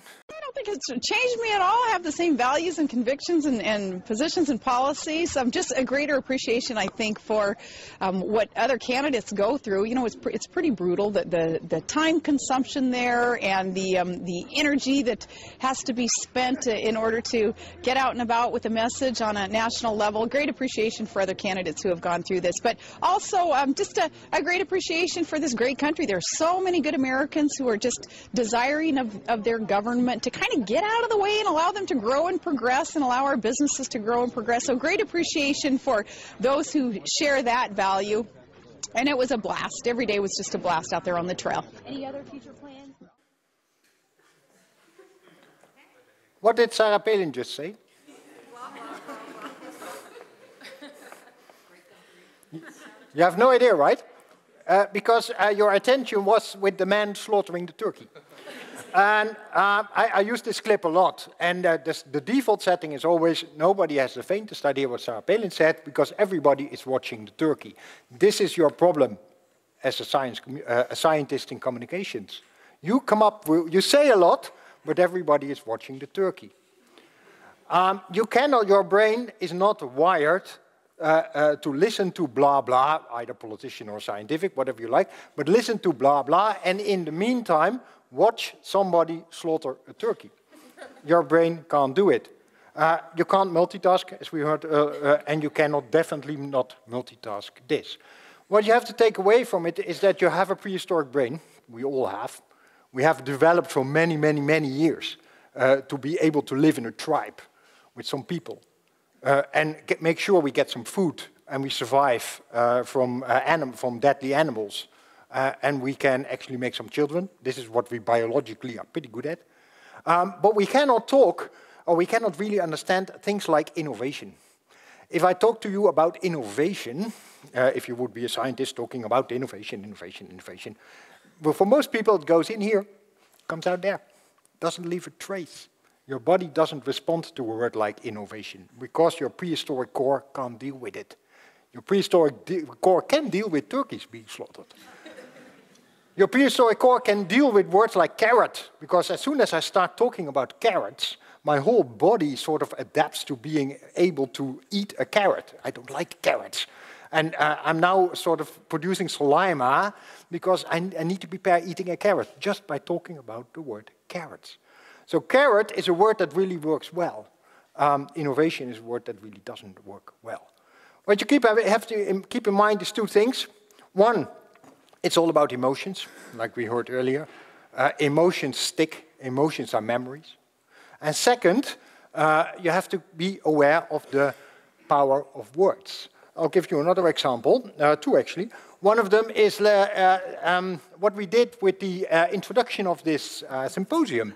I'm pretty sure that your prehistoric brain did not really respond to out of the lab, unless you're really imprisoned in a lab, which is horrible. You might have think, escape for one day. Yeah, most of the PhDs weren't allowed to come, of course. But the lower title, who was sort of emotionally touched in a positive or negative way by the lower title, who was had a negative response to that? Yeah, I can imagine you do, on purpose. Huh? Of course, because what is the emotion here? It's not fair. Why is somebody a famous scientist and I'm a very good scientist and I'm not famous? And that's not fair. In Dutch we call this the Calimero response. Long story, I have no time for Calimero. But this is a Calimero response. Most of what is in the media nowadays, in a newspaper, or not the scientific parts of course, but in a newspaper, is about only two emotions. Huh? One of them is, it's not fair. Why is it news that the Minister of Economic Affairs has declared to the taxpayer a herring of €1.20? It was a few years ago in the Netherlands. Why is this opening of RTL News? Is it important? It's €1.20. I mean, we waste a lot more money on other things. Huh? Is it important? No, of course not. But it's not fair. And we need to be able to know whether you can trust each other. We're all part of the same tribe. We have a limited amount of winter nuts to survive winter, and we have to make sure that none of you is eating the winter supplies while the rest of us are asleep. The minister just ate the winter supplies. It's not fair, and that's news. What's the other emotion, by the way, that's the news is nowadays full of? Yes, thank you very much. We're all going to die. That's what you did with your animation that flooded us away. We're all going to die. It's very core. Yeah, it's true. But this is very fun. It's very fundamental, eh? And this title here, is an emotional title. It has some unfairness in it. Also, maybe you might be a little bit frightened, but I don't want to be a famous scientist, or I don't want to die without anybody knowing me. Could be the other way around. But there is emotion here, and emotions trigger communications. This is what people remember. Let me give you one more example. Who knows Christine O'Donnell? Apart from the people who follow training with me, yes, right? Or give training with me. Who knows Christine O'Donnell, this side? Nobody knows Christine O'Donnell?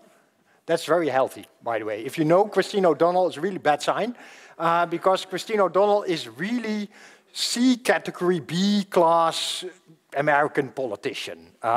She ran for candidate of a governor candidate, something like that, in a state somewhere deep into the United States.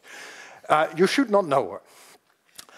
However, if you open up your prehistoric brain for a second, just allow yourself to be prehistoric, forget all the civilization that you have learned over the last 20,000 years, forget about that, prehistoric you, tribe, and you look at Christine O'Donnell. What does your prehistoric brain think? Who says, hateful, don't want to have her in my tribe, she looks horrible? Who thinks, well, seems okay, come on. Yeah, seems okay, huh? Yeah. There is, funnily enough, for most people, your brain doesn't do much on Christine O'Donnell. Yeah, okay. Is she, by the way, Republican? Who thinks she's a Republican? Who thinks she's a Democrat? Who has no idea when to sleep? Yeah. No, it's actually, most people think Republican, and the giveaway is the pearl necklace. Although, could even be democratic. But the rest of your brain is silent, doesn't really respond to Christine O'Donnell. That's going to change very quickly. I hope the sound doesn't move too much. I hope the clicker responds. I hope I will survive this. Nog een keer. I'm not a witch. How does your brain respond to Christine O'Donnell now? She might be a witch. Where's the broom? Your brain cannot deal with the word not. Your brain can only deal with the word witch. And suddenly, Christine O'Donnell has become a witch. She has to defend herself because her opponent actually has smeared her for being a witch, because when she was 14, she has been dancing around a small crown of mushrooms in the forest, something like that. So she has to defend herself, but this is not a good way, because your brain reacts to the word witch. And suddenly, we don't want her in the tribe anymore. This you need to know when you want to communicate. You need to know to deal with the power of emotions. If we talk about science communications, what is, as I said, most of the news is full of I'm going to die, and what was the other one? It's not fair. What is the emotion of science quite often in media? What is the underlying emotion why we like to read about science? What is that? Anybody? Extend. Hi.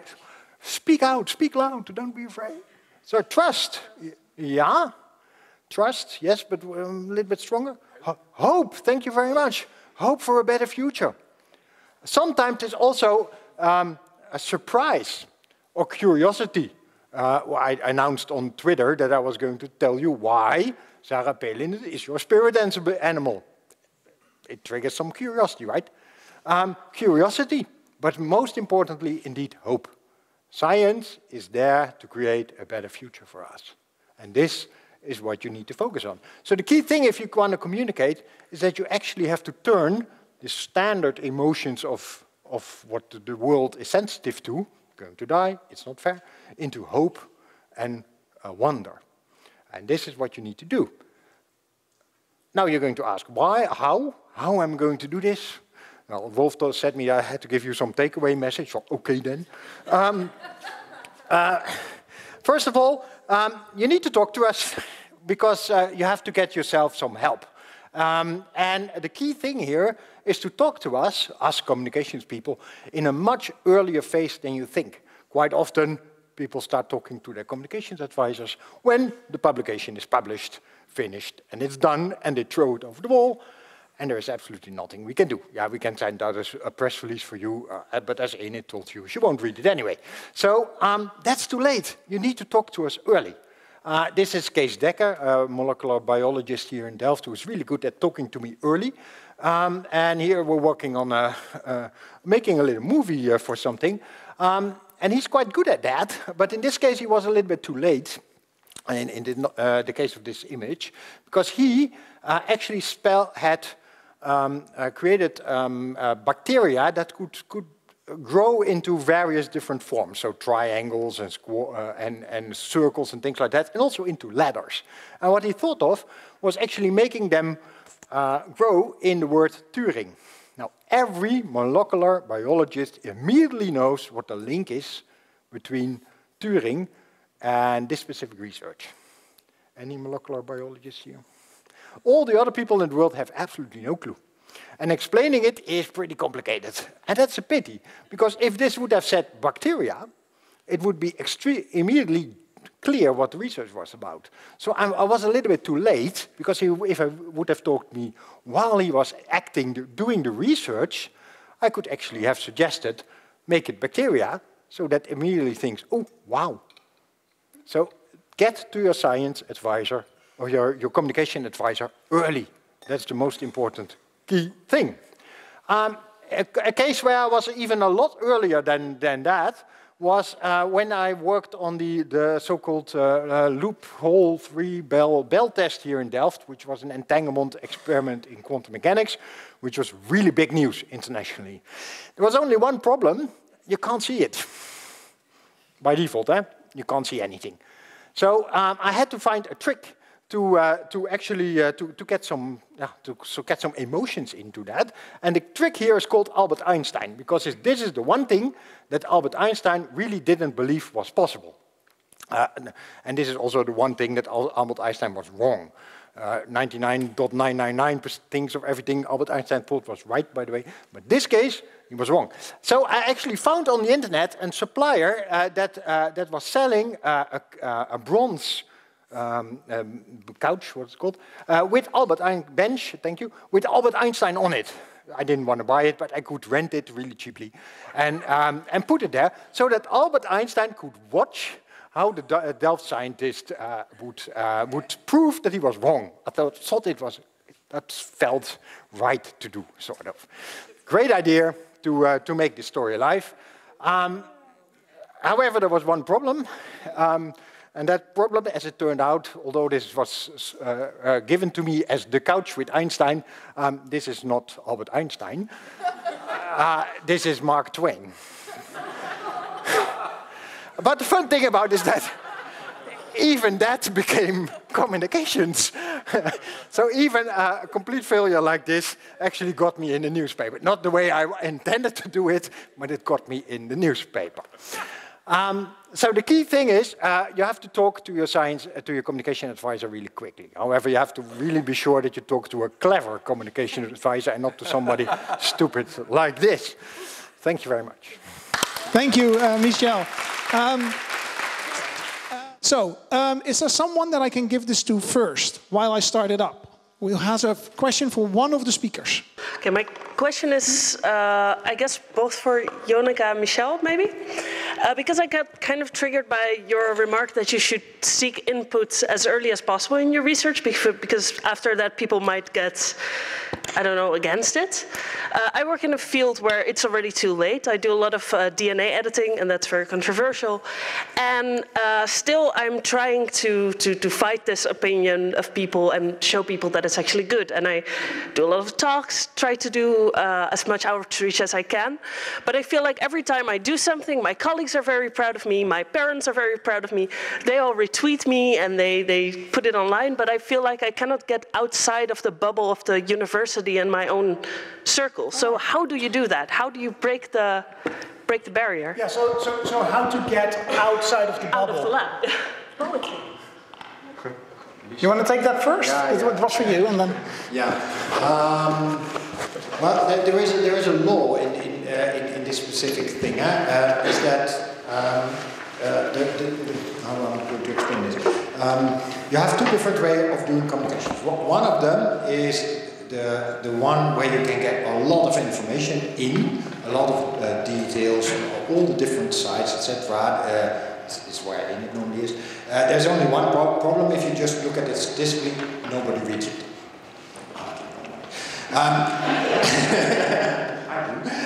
There is the other part where you have Hart van Nederland, which is about emotions, and it's about getting only very limited amount of information in, and a million people watch it.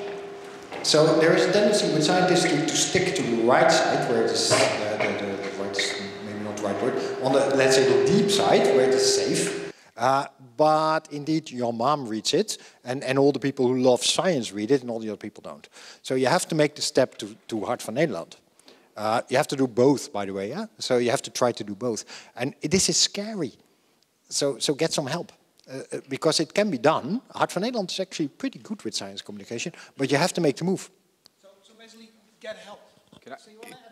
Can I challenge it as well? Because I think certainly early on in career as a scientist, it's like, oh great, I want more people to know what I do, I want people to be the case. Whereas I think that sometimes it's not about loads and loads of people knowing what we do, but it's about people who wouldn't normally know about science being able to engage with what we do.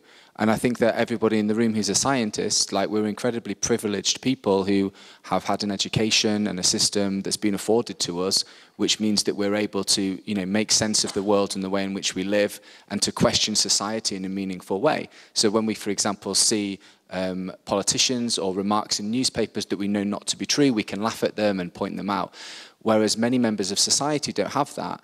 And our responsibility as scientists is not just to inform them about our science, but to upskill them with the experience that they need to be able to make that same judgment call. So I would say that as scientists, we have a responsibility not for like millions of people to know about what we're doing, but to give back to society as well and to help those people to better understand how to question their world so that when they can see illogical arguments, they can find holes in them as well.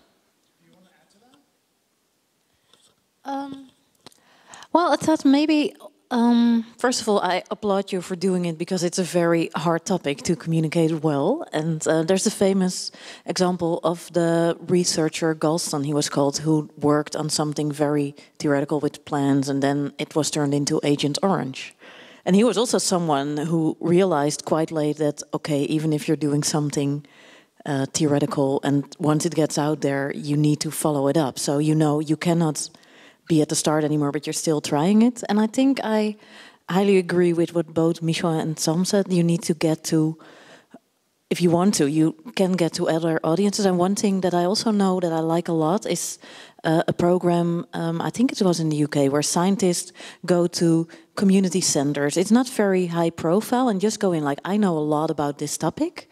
Are there things that you would like to know? Are there questions that I could help with? And more as a community service. And it's not something that will give you huge publicity and millions of viewers, but it will help you to be locally grounded and talk to the communities that you might not normally see. And actually, I think if you do it in the place where you work, it's a really great thing. Cool. I'm going to open up your mic because it sings around. There was a question over there. Okay, I have a question for Michel. What you said about emotion of humans, I think it can be considered as an advantage and a disadvantage because you can play with emotions as well. And when you say use emotions to communicate science, don't you think it's kind of masked, or it's biased, or it's not fair to play with emotions of humans? So what is your opinion on that? So it's not fair to play with our emotions, Michel. Yeah. Let me start to apologize. You're right. In a certain way, you're right. Although, on the other hand, keep in mind that journalism will do it anyway. And not necessarily because they're evil, but because it sells newspapers. So there is you cannot read in a public in a newspaper or a TV bulletin. You cannot watch news that has no emotions, because you will not watch it. And even worse, it's very difficult to watch positive news unless there is really a strong emotion, because this is, again, let's say prehistoric. If Enith and I would share a tribe and I will tell Enith, oh look, nice flower, Enith will say, go away with your flower, and she can completely ignore, as usual, she can ignore me, and the flower. However, if I tell Enith, hey, that looks like a bear over there, then Enith has to react, otherwise we die. So you're wired for negative news. Meaning that if you don't think about the emotion that is in your story, the journalism will do it for you. And you might end with, we're all going to die due to the MRSA bacteria, whatever it is, and you think, hey, but that was not the story I wanted to tell. So better be wise and think about it yourself. That's the message. Whether you call that manipulation, well, you want to defend journalism? Did you attack me then? No, I'm afraid I quite agree with him. I don't. Is it manipulation? Is manipulation if we as scientists already do that, like thinking about the story. But do you think that it depends what you call manipulation? You want to get your story to be understood and to be to stick with people. Yes, I think it's in a way it is manipulation, but it's stupid if you don't do it, I think. I would argue that publishing an article and listening to what the reviewer says is also manipulation. Yeah. Yeah. Well, I think that's very interesting. What we do at the University of the Netherlands when we make a lecture, most of the time what we think about is the question. So the question, well, if you can see it as manipulation. For instance, one question was, why isn't it wise to eat the last part of your cornetto ice cream? And basically a chemist answered the story, sorry? It's the best part. Yeah, it's the best part, that's what they say, but he had reasons, chemical reasons, why you shouldn't. So the question was very triggering, is it manipulation? People click on it and a whole new world opens up and there's nothing lied in the story. It's all scientifically proven. So yeah, I think you can use something, an inviting question to interest people who usually wouldn't watch the movie. No. Okay. It's just very short. No, I was thinking more about this question, is it manipulation? But I think any language that you use to tell about science is a way, in a way it's manipulation, because also the jargon that the scientists use is in a way very manipulative, because it's so you use a lot of numbers and theories and formulas, and this makes it seem maybe even, it's complicated, so probably it's true. This is also, in a way, it's manipulative, I think. And I think this is actually why I started with the idea that we can just give the facts, because scientists think like it's manipulating if you use these other techniques. But however you give the facts, you are still evoking emotions. People are still watching the turkey behind you. If you frame it in a different way, even without thinking about it, it does something to emotion. So you'd better be aware of it and use it wisely. I think you cannot do it without invoking any emotions anyway. Hi, I'm Abhigan. I'm a researcher in this faculty. My question is we saw across these presentations different types of mediums being used, text in forms of blogs and videos, animations and podcasts. My question is, for researchers, what will you recommend, what factors they should take into account when selecting a medium for a particular story? Should they go for using all the mediums possible, or do you take into account certain stories fitting into a certain medium? So what will be your recommendation for factors which one should take into account when they want to communicate their story? So it's a really good question. So when I teach my students this, I talk about the idea that when you're thinking about your digital footprint, then you should try about testing your toe first and then working out which works for you. So there's so many different platforms out there that it's impossible to have a blog, a podcast, a social media presence on every platform and do research. But what's really important is to find which one works for you by trying them out. So what I would recommend is picking, like, maybe doing a blog or a podcast, or like using Twitter or using Snapchat or using Instagram, working out which one speaks for you, your research, your needs, your experiences, and then doing that. And I think that's, in my opinion, the most effective way of doing it. Yeah, I agree. And I want to add something to that. I agree in the sense that, first of all, you have to enjoy it. If you don't enjoy it, then it becomes really difficult. So if you have a certain means that's not enjoyable, then try something else that you like. That's one thing. And the other thing is very practical. I mean, you have to keep in mind what is the cost to benefit ratio. So for yourself, and it's not so much cost in money, but cost in time. How much time does it cost you, and what does it give to you? So it could be that for some really high-level things that will reach a lot of international media, making an in-depth video that takes a lot of time and money is worthwhile, and maybe in other types of situation, a tweet or a LinkedIn post is sufficient. So you have to be also balanced, and again, get yourself some advice on what is worthwhile. But sometimes it's just a waste of time. And this I would strongly recommend against, as knowing that you are already swamped with too many things to do. If you have to have an idea, how do you decide which platform to pitch you to? I think of the public, the audience. So I think what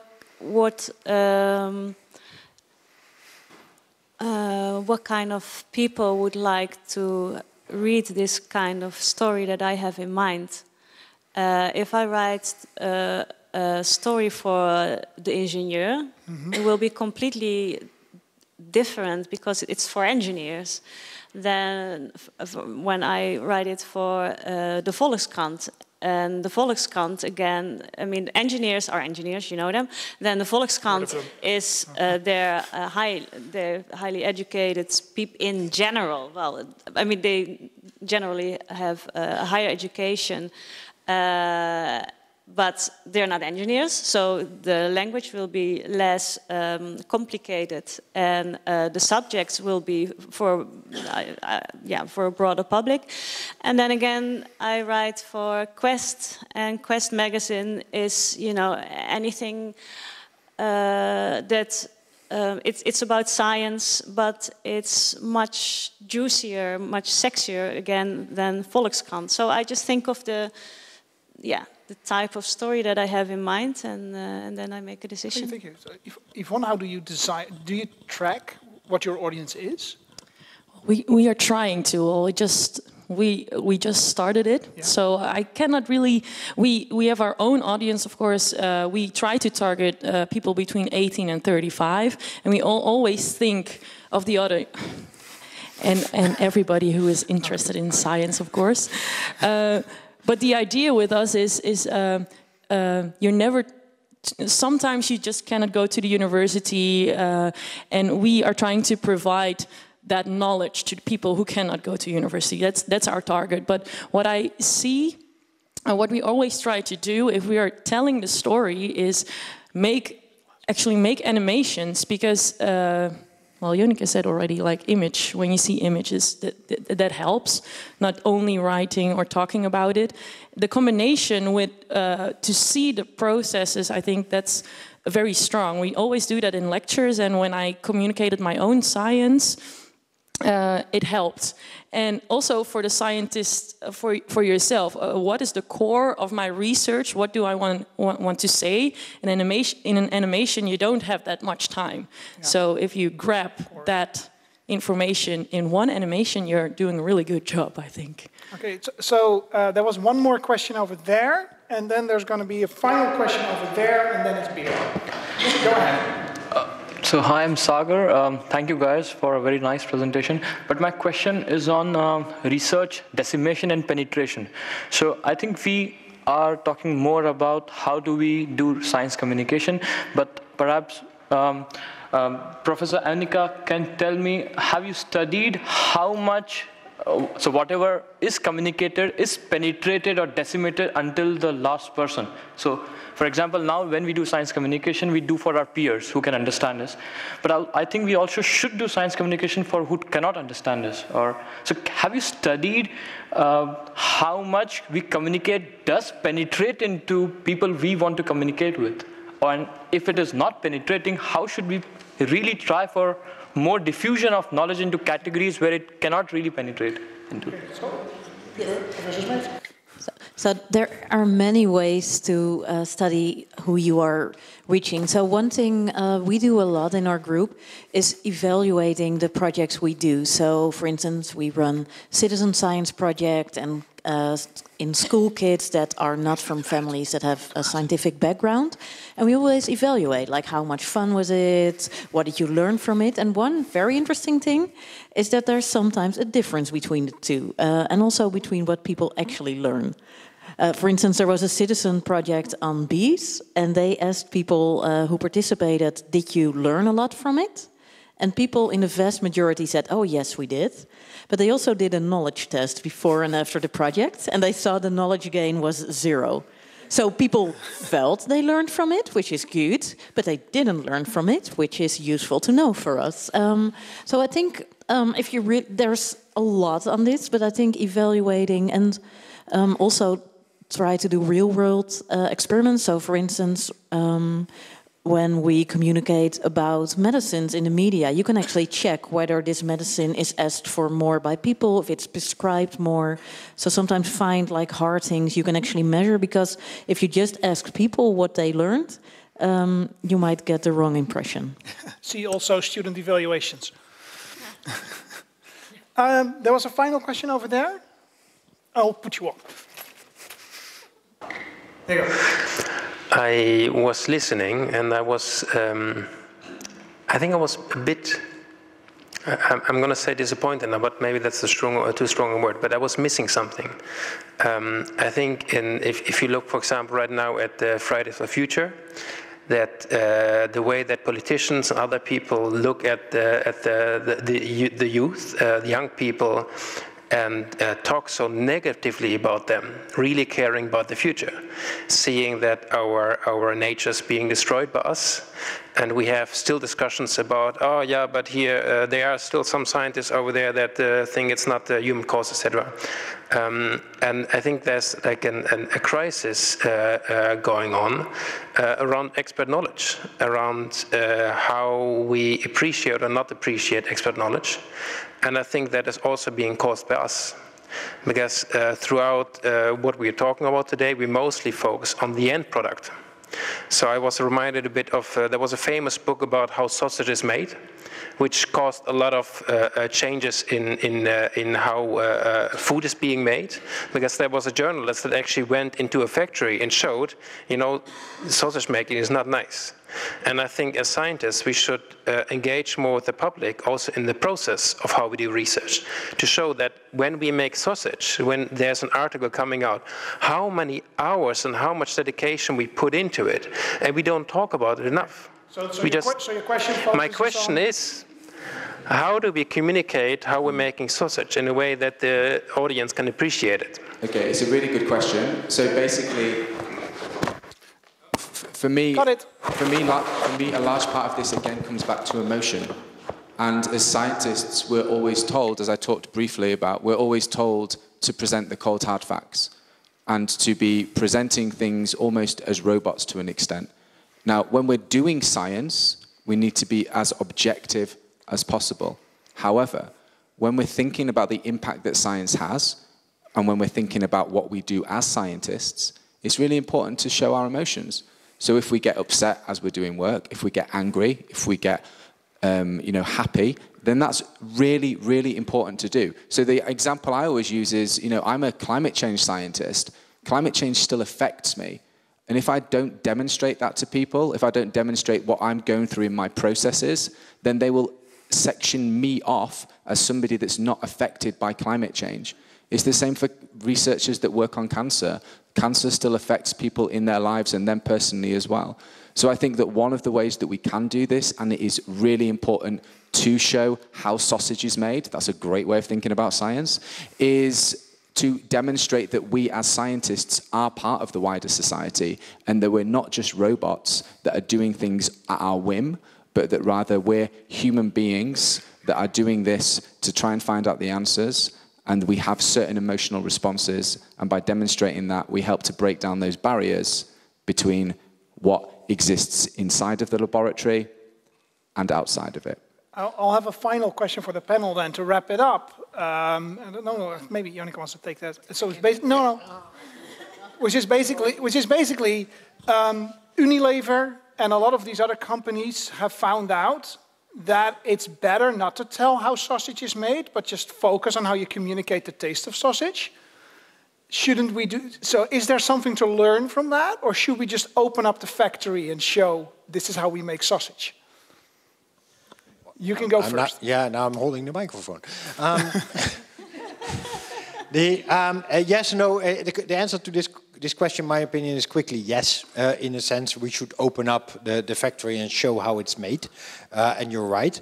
However, there is a bigger problem on the horizon at the moment, which is that nowadays the populist communication, so how people like Donald Trump and here in the Netherlands, Terry Baudet, how they communicate is by trying to destroy authority of institutes like the government itself, funnily enough, but also journalism and also science. So it's not just opening up the factory, we're actually under attack at the moment. So it's more problematic than, as you indicate directly, but how much can you do in 50 minutes, is more problematic than that. So we have to try to find a defense in how to show to the public and to protect our authority with the public, which means A, opening up the factory, but also explain to the public how this approach, the system that's behind what Donald Trump, for instance, is doing, how that works, which we also have to explain to the public. And then in Hart van Nederland. So. And preferably in Hart van Nederland, yes. So, Ionica, you wanted to respond to that? Yeah. Give it on, people. Pass it on. And I think it's pretty much what the report that I mentioned from do scientists understand the public said, involve people early. And I mean with involving people early, that's also communicating. It's not just communicating the process, but actually involving people. So it's a dialogue and building trust, that it's something you do along the process. So I agree fully with you that if you think about communication just as communicating the end results, that's not going to help in a situation where we are indeed under attack.